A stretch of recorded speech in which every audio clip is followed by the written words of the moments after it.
ಕೆಂಪೇಗೌಡರ ಜಯಂತಿ ಎಲ್ಲ ಕಡೆ ಆಚರಣೆ ಮಾಡ್ತಾರೆ, ತಾವು ಕೂಡ ಭಾಗವಹಿಸಿದ್ರೆ ಏನು?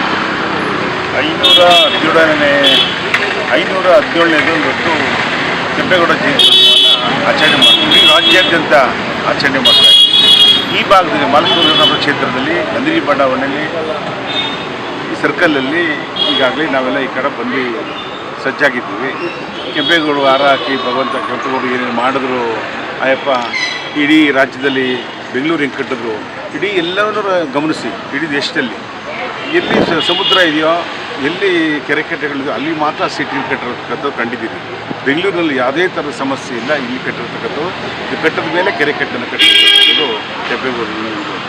ಅವರು ಕೆಂಪೇಗೌಡರು ಮಾಡಿರ್ತಕ್ಕಂಥದ್ದು ಒಂದು ಸಮುದಾಯ ಗೌರವ ಮಾತ್ರ ಇರಲಿಲ್ಲ. ಅವರು ಎಲ್ಲರನ್ನೂ ಪ್ರೀತಿಸಿದ್ರು, ಎಲ್ಲರೂ ಗೌರವಿಸಿದ್ರು. ಎಲ್ಲರೂ ವ್ಯಾಪಾರ ಮಾಡುವಂಥ ವ್ಯವಸ್ಥೆಯನ್ನು ಮಾಡಿದಾಗ ಬಳೆಪೇಟೆ, ಕುಂಬಾರಪೇಟೆ, ಅಕ್ಕಿಪೇಟೆ ಎಲ್ಲವನ್ನೂ ಮಾಡಿ ರೈತ ತಗೊಂಡೋಗಿ ಅಲ್ಲಿಗೆ ಕೊಡುವಂಥದ್ದು, ಅಲ್ಲಿ ಬೇಕಾಗಿರೋ ರೇಟ್ ತೊಗೊಂಬರುವಂಥದ್ದು, ಅಷ್ಟು ಕೆಲಸವನ್ನು ನೀಟಾಗಿ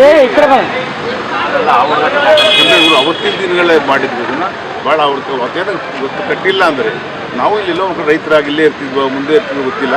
ಇಷ್ಟೊಂದು ಎಲ್ಲ ನಮಗೆ ಸಿಕ್ಕಿದೆ ಅಂದರೆ ಕೆಂಪೇಗೌಡರ ಕಾರಣ.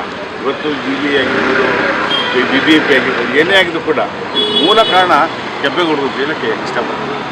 ಸೊ ಈ ಮೂರ್ತಿನ ಇಲ್ಲಿ ಪ್ರತಿಷ್ಠಾಪನೆ ಮಾಡಿದರೆ ಶಾಸಕರು ಸೇರಿದಂತೆ ಇಲ್ಲಿ ಎಲ್ಲ ಮುಖಂಡರು ಸರ್ ಗಲ್ಲಿಗೂ ಕೆಂಪೇಗೌಡರ ಒಂದು ಮೂರ್ತಿ ಪ್ರತಿಷ್ಠಾಪನೆ ಮಾಡಬೇಕು. ಈ ಭಾಗದಲ್ಲಿ ಕೃಷ್ಣಪುರದ ಮಹತ್ವೀಯರು ಅಧ್ಯಕ್ಷರು, ಹೊರೇಗೌಡರು, ನಾಗರಾಜವರು, ಇದ್ರ ಟೀಮು, ಎಲ್ಲರೂ ಟೀಮು, ಇವರು ಕೂಡ ಎಲ್ಲ ಸೇರಿಕೊಂಡು ಇಲ್ಲಿ ಕೆಂಪೇಗೌಡ ಸರ್ಕಲ್ ಕೆಂಪೇಗೌಡ ಕಟ್ಟಬೇಕು, ನಾವೇ ಕಟ್ತೀವಿ, ಯಾರು ಕೊಡೋದು ಬೇಡ, ಎಲ್ಲ ಕಲೆಕ್ಷನ್ ಮಾಡೋದು ಬೇಡ ಅಂದಿರೋ ಒಂದು ಮೀಟಿಂಗ್ ಮಾಡಿಬಿಟ್ಟು ಕಟ್ಟಿರತಕ್ಕದ್ದು ಭಾಳ ಅದ್ಭುತ. ಅಂದರೆ ಇಡೀ ಬೆಂಗಳೂರು ಎಲ್ಲ ಕಡೆ ನೋಡಿದ್ರಿ, ಇಲ್ಲಿ ವಿಶೇಷವಾಗಿ ನೋಡಿ ಭಾಳ ಅದ್ಭುತವಾಗಿ ಬಂದಿರತಕ್ಕಂಥದ್ದು.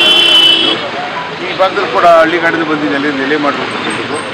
ಹಾಗಾಗಿ ಇಲ್ಲಿ ನೆಲೆಸಿದ್ದಾರೆ. ನಾವು ಕೂಡ ಬಂದಿದ್ದೀವಿ.